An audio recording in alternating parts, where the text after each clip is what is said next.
I find is so incredibly powerful with overpowering the fear of rejection is knowing your purpose in life. Because once somebody knows their purpose in life, it's like, from reading and from mentors and from things that have inspired me, it's, your why.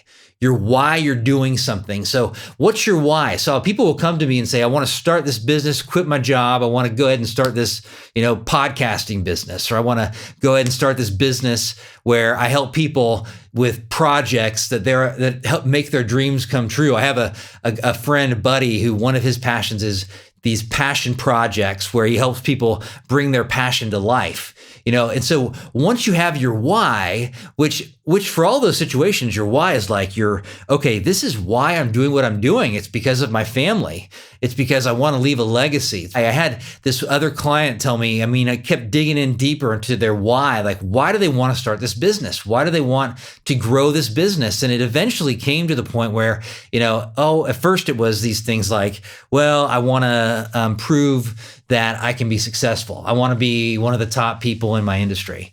I want people to like me and know my name, and those are kind of selfishly motivated things, but your why is not going to be selfish. Your life purpose is really not going to be selfish. It's going to be about helping other people in some fashion. So like I've talked about my why. My why is to tell people to find clarity that inspires them to face their biggest fears so that they don't have mental health issues. And by the way, doing things facing rejection, I would suggest is probably being willing to go out and face rejection. It's probably 10 times more powerful than the best SSRI antidepressant out there.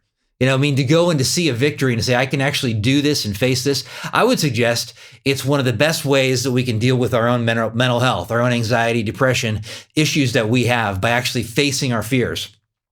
So that identifying our life purpose, knowing our why, digging in deeper. So your why could be in this case with this one client, their why eventually, as we dug deeper, was that they can die with their grandkids and their kids saying, man, I want to be like him. I want to be like my dad. I want to be like my grandfather.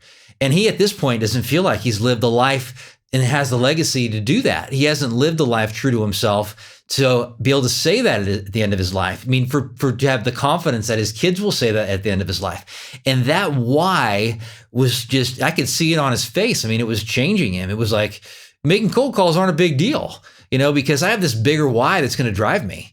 And it's based on my family and leaving this legacy behind. I have this bigger purpose in life that can drive me. And it's like this trance comes over somebody. It's like you can just see it in their eyes once they are in that place where they have their purpose and their why. And they just start to say, well, I don't care. I'm going to do it regardless. I'm going to deal with rejection regardless.